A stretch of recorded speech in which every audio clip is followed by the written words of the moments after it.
Right. And one thing I was wondering about that is obviously you get funding, and that would indicate that whoever's funding obviously knows that what you're doing is serious enough that it warrants funding. So where does that come from?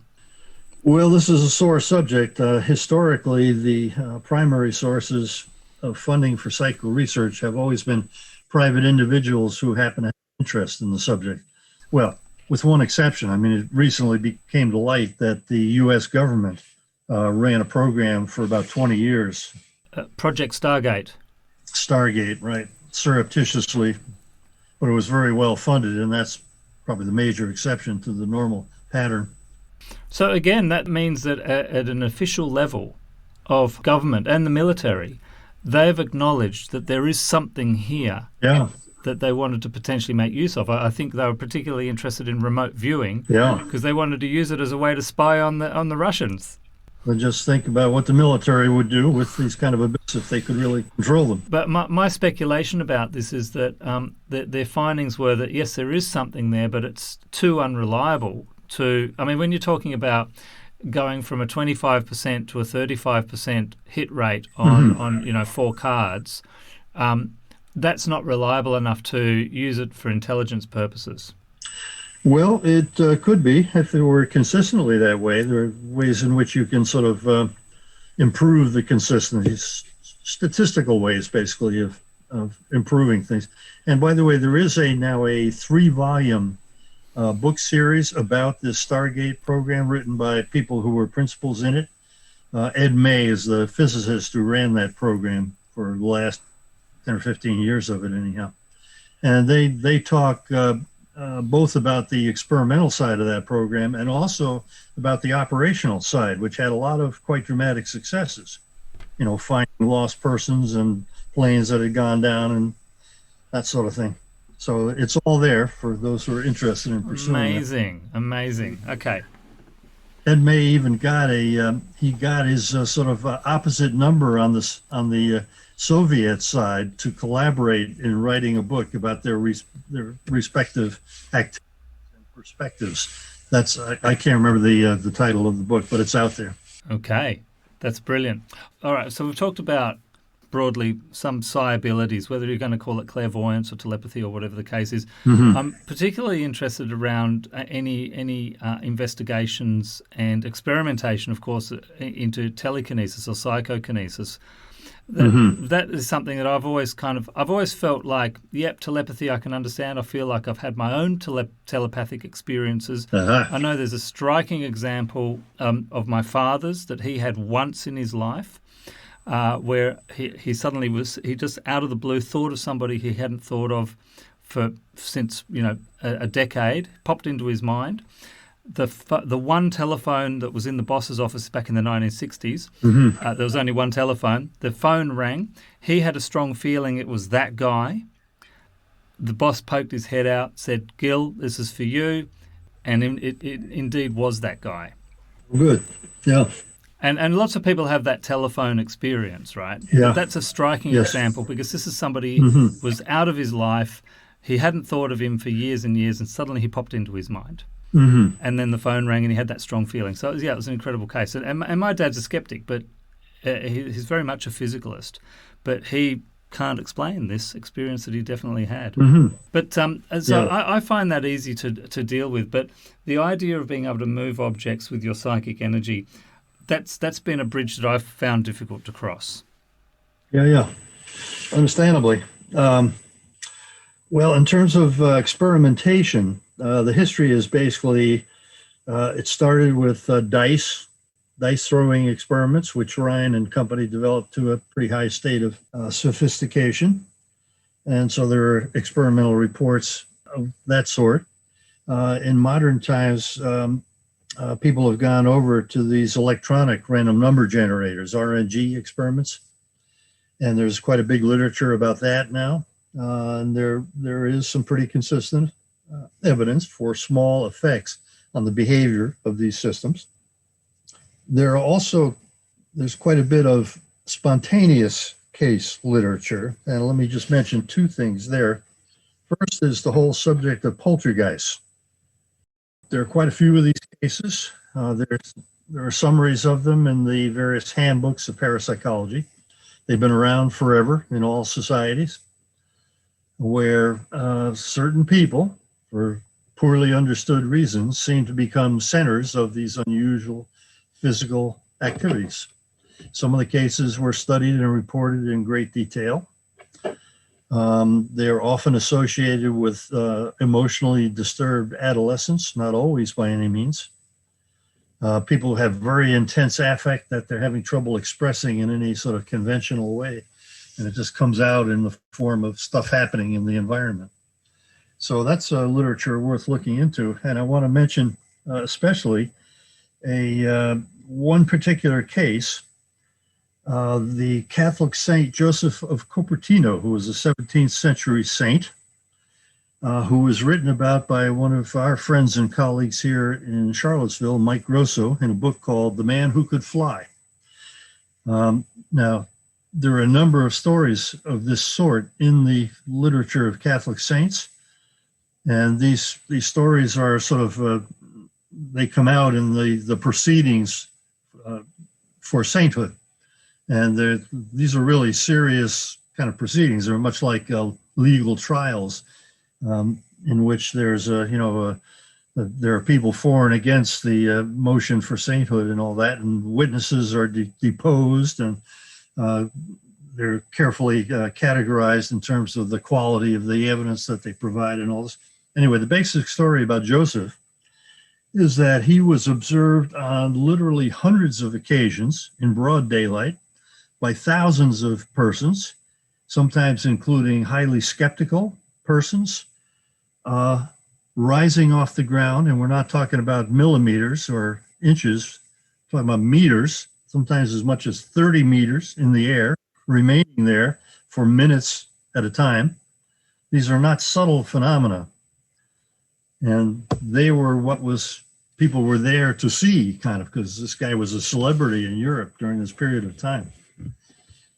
Anyway, Mike has written up a really interesting book about this man.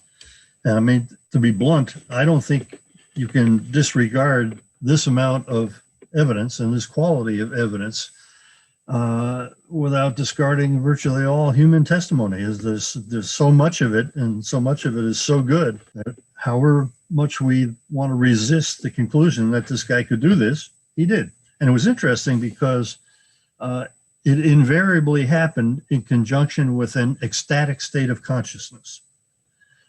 Be ecstatic and not levitate, but the reverse was never true.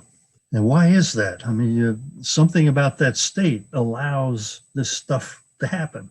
We have no idea what it is, but anyway, it's a great story. It's the most extreme case. There are related things, which Mike talks about, by the way, in the literature of mediumship. For example, D.D. Hume, a British medium of the 19th century, also was observed levitating on a number of occasions, and sometimes with quite good observer testimony. Has anybody ever, and by the way, yeah, I actually downloaded the extra PDF about St. Joseph of Cupertino, and the whole thing totally blew my mind. The amount of evidence from across a 35-year period with diaries and letters and official reports and sworn under oath statements, and there was an inquisition about him as well, and all that stuff. Church records. It is absolutely phenomenal and blew my mind, and I was in the state of, I can't reject this, but I can't believe it at the same time. It's just, So I'm actually quite interested in delving into that a little bit more. Yeah. But unfortunately, if you try to, well, especially someone like me, who's not a real scholar, if I start to talk about this to anyone, they just think I'm a nutbag, really. Well, gosh, this is a tough one. I mean, everybody has a boggle threshold, and this is one that surpasses most people's. But there's another interesting thing about this stuff, and William James actually commented on this back in the 1890s somewhere, that these phenomena are all sort of interconnected. They're a family. So if you become convinced of one of them, that sort of alters the subjective probabilities for all of the others. You know what I mean? So things that at the beginning of your journey would have just rejected out of hand as, oh, come on, you got kidding, that couldn't possibly have happened. as time goes by and more things are allowed into the system, then the other ones, the objections start to wither away. Totally, totally. So one thing I would ideally like to see, and of course this could always be disputed as a fake and all that sort of thing. But has anybody ever, under experimental conditions, taken a video of somebody demonstrating telekinetic power? There was a big flurry of interest in this Russian psychic lady, Kalagina, back in the 70s. And actually, a couple of people from DOPS participated in investigations of her over there and were convinced that they saw her moving small objects by mental force. And there are a couple of movies of that sort of stuff. There's also a movie of a woman from New York who worked at the Maimonides Medical Center and developed an ability to move little plastic vials filled with water across her countertop, and a movie was made of that. I saw it when it was originally made, and it was quite decent. I unfortunately don't have a copy of it and don't know where it can be found at this point. I have an ambition. I have a friend who's visited the lab already, who is a very serious yogi in the Patanjali tradition. And he and I have talked privately about how when he gets to a certain point in his practice, I mean, he does this stuff for many hours every day. If he gets to where he feels he is developing this particular ability, which is one of the things cataloged in the Yoga Sutras, that we will set up a special arrangement in the lab where he would sit in a chair that's on a scale, a big scale that can measure with quite high precision and tell the computer that's monitoring the whole situation whether there's any weight change going on.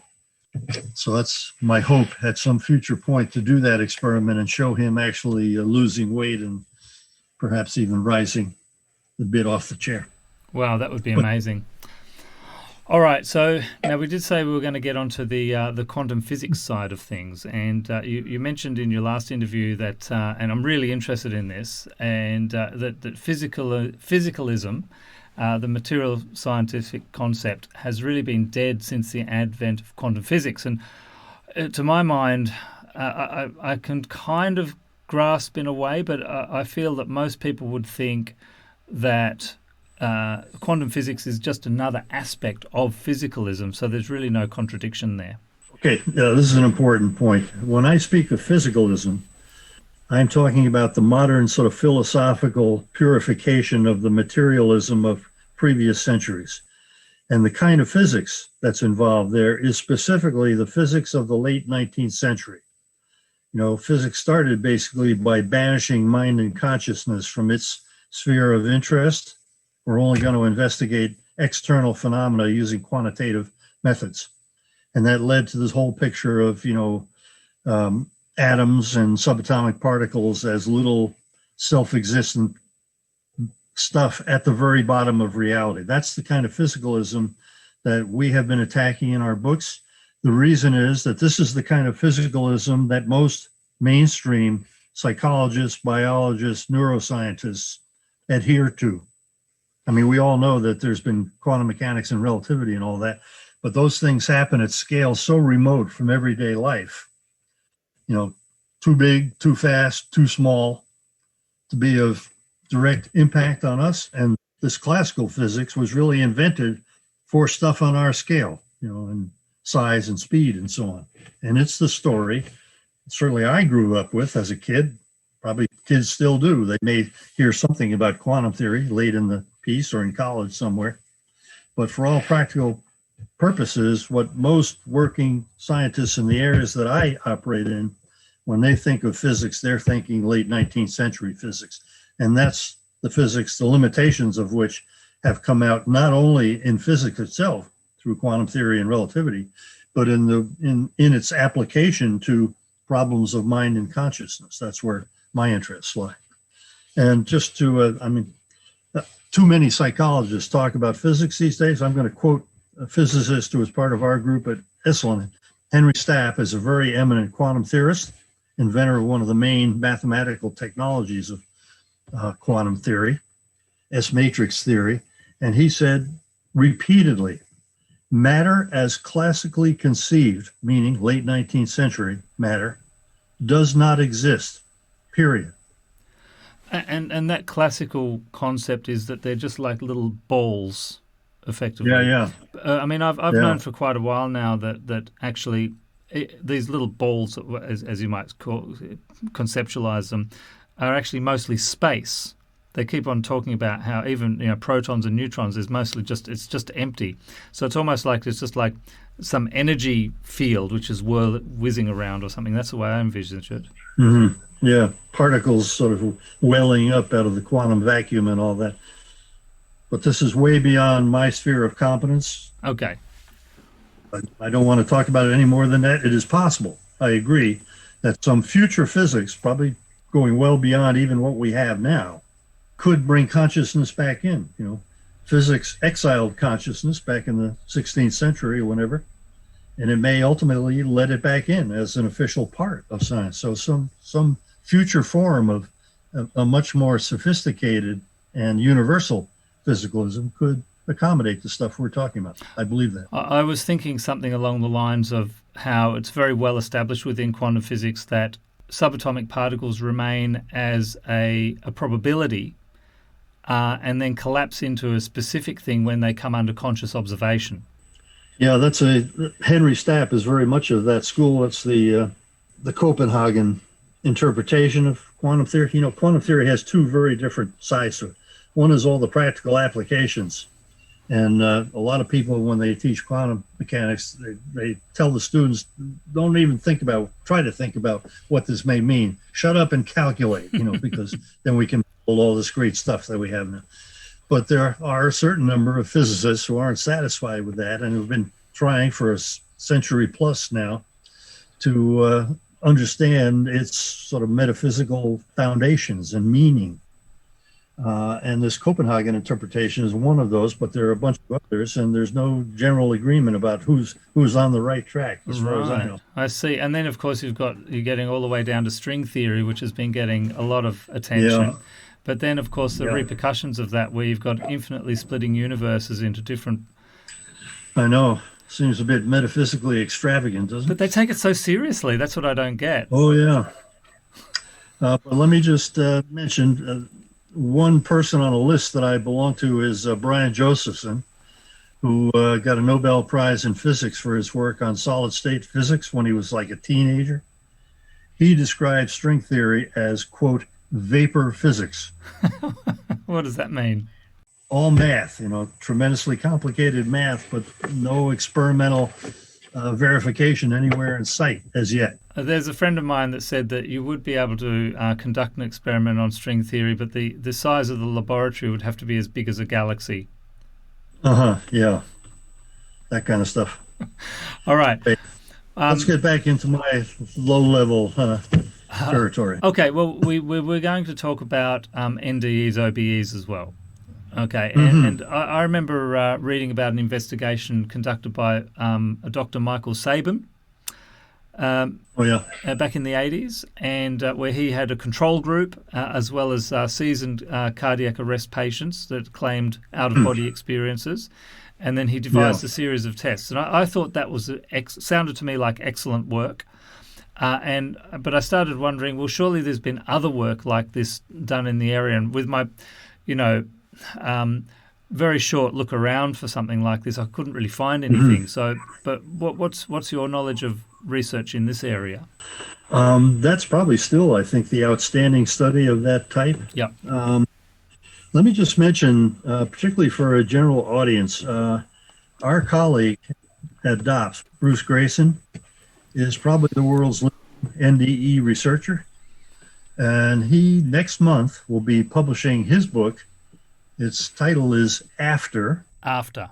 And then it's got a kind of long subtitle that I can't remember, but it's a summary of his 40-plus years of work on NDEs. And it will undoubtedly touch upon all these kinds of things. It should be a great read. I think it's going to be enormously influential. Yeah. All right. I reckon I'll have to get myself a copy of that. Yeah, and let me just say a little more about that, because I may be repeating some stuff I said last time we talked, but my personal sense of the overall strategic situation is that NDEs may prove to be the really decisive contributor to a general shift in scientific opinion, and specifically one subclass of NDEs, namely NDEs occurring under extreme physiological conditions such as deep general anesthesia and or cardiac arrest, in which 99+% of all contemporary neuroscientists believe that no conscious experience should be possible, because the brain conditions that they believe to be necessary for consciousness are not only severely degraded, but essentially abolished. And yet people are still reporting not only conscious experiences, but the most intense and transformative experiences they've ever had in their entire lives. Well, somebody like a layperson who's not familiar with the literature might look at that and go, well, just like, and I have had these thoughts, right? Like, so just like you can have a dream, and the dream can appear to go for some period of time, but in actuality, in real life, it only took a split second. Well, the counter to that is that sometimes these people can report what we call time anchors. That is to say, things that actually happened and can be verified as having happened during the period when they were ostensibly unconscious, as shown by contemporary recordings of their physiology or their physiological state. Yeah, right. Of course. So, for example, Pam Reynolds, I thought you were going to mention Mike Sabon originally published the report about her. She's this woman who underwent this extremely drastic procedure for removing a cerebral aneurysm, where they cooled her down, drained all the blood out of her body and all this kind of stuff. She goes on for hours. She's brought into the operating room, anesthetized. She's deeply anesthetized. She has speakers in her ears, making loud clicks so they can measure her brainstem function. Eyes are taped shut. The thing is all over. She reports certain events that occurred during the surgery, like she reports seeing the surgeon holding what looked to her like a toothbrush or something. It's actually a little saw, and it came out of a kit that had a bunch of other blades of that sort, a whole bunch of details about things that happened during, and the sound that the saw made. She was a musician, so it sounded like A flat or something, whatever it was.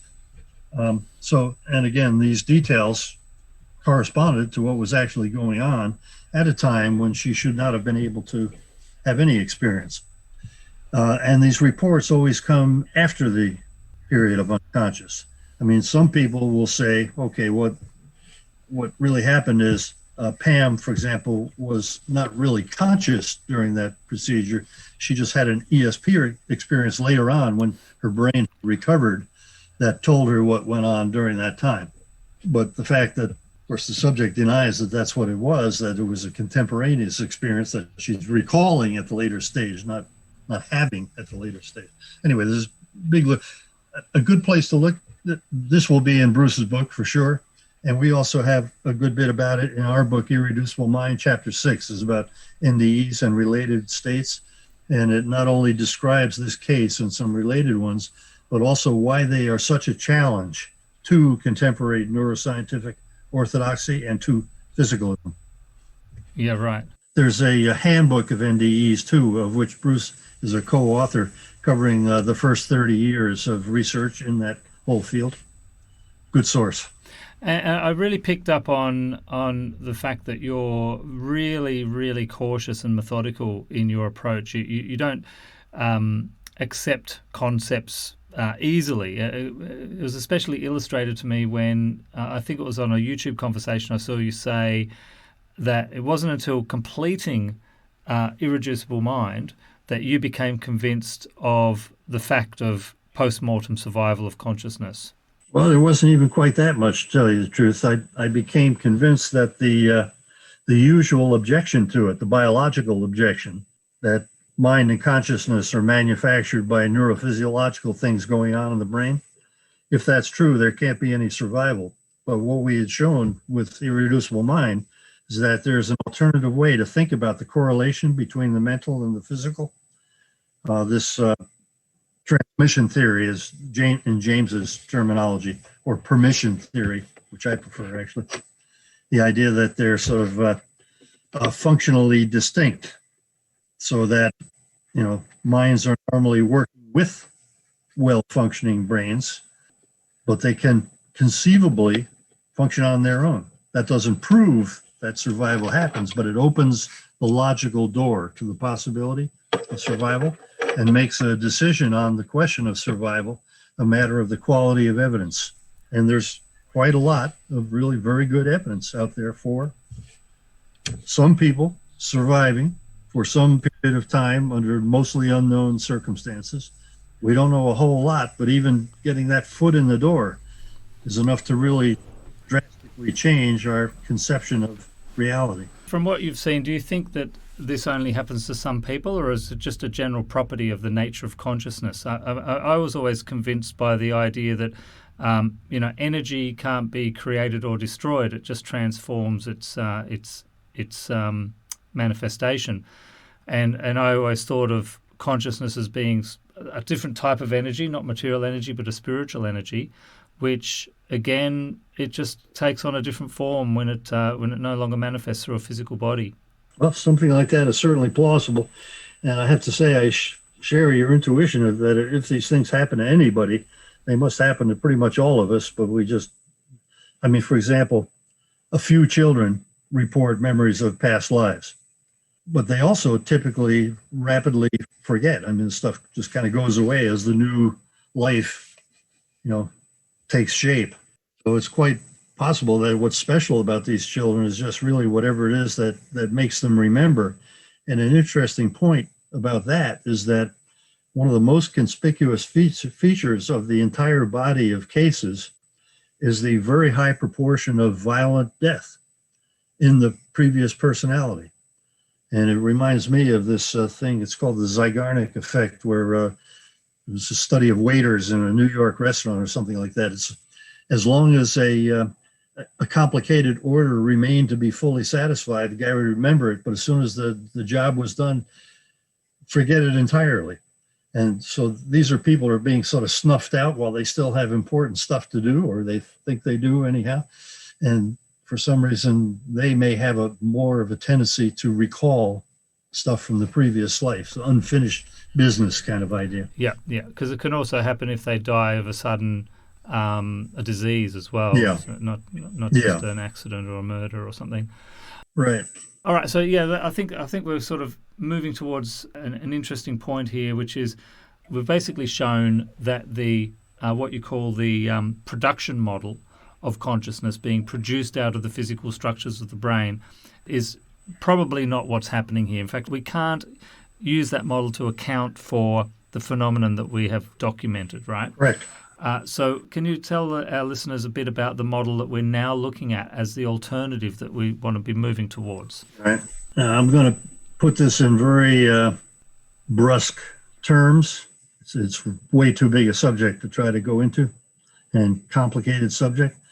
Our last two books, Beyond Physicalism and now the new one, Consciousness Unbound, are both preoccupied with this question, trying to get a sense, at least a rough overall sense, of what kind of a theory must replace classical physicalism.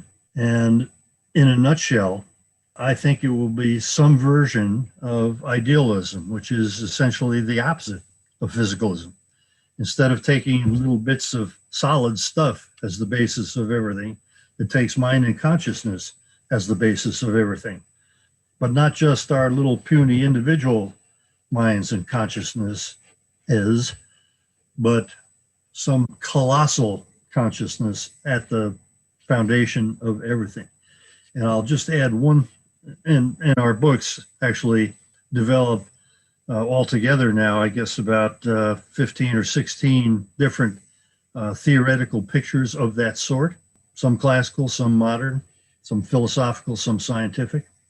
The immediate response of a physicalist to any statement of this sort is that, okay, yeah, we're having trouble explaining consciousness. But look, you guys have exactly the opposite problem because you need to explain matter. And I want to say, and I guess I'm saying it again, what the idealist has to explain is not matter. as classically conceived. That's a concept within the physicalist picture of reality, one that was developed over centuries of effort in an attempt to account for stuff going on at our scale in the world around us and the existence of what seems to be an objective world that we inhabit.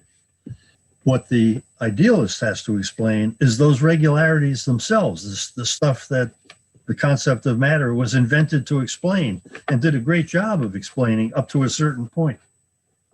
So there's an asymmetry between the demands. The only thing we are really absolutely sure about is the fact that we have experience, because we all do. I think, therefore I am. Yeah, you bet.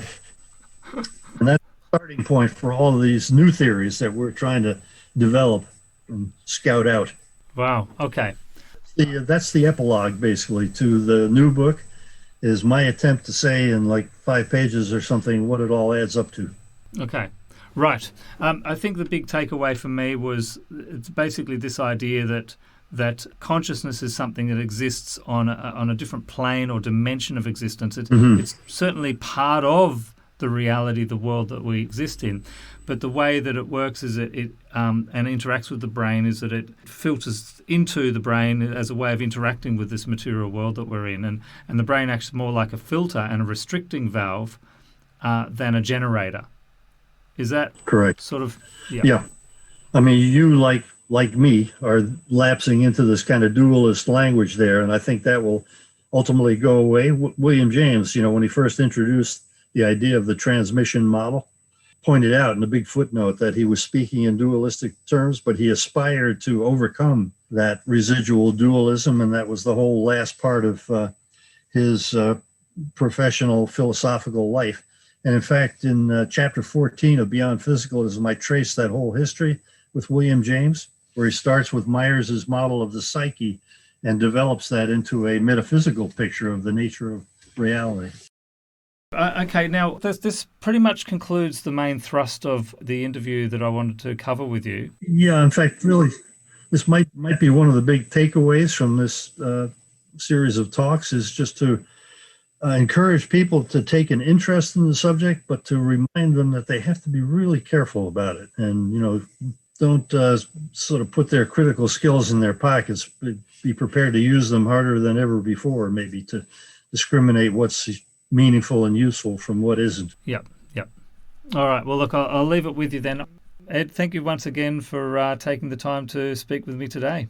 Yeah, you bet. I enjoyed it.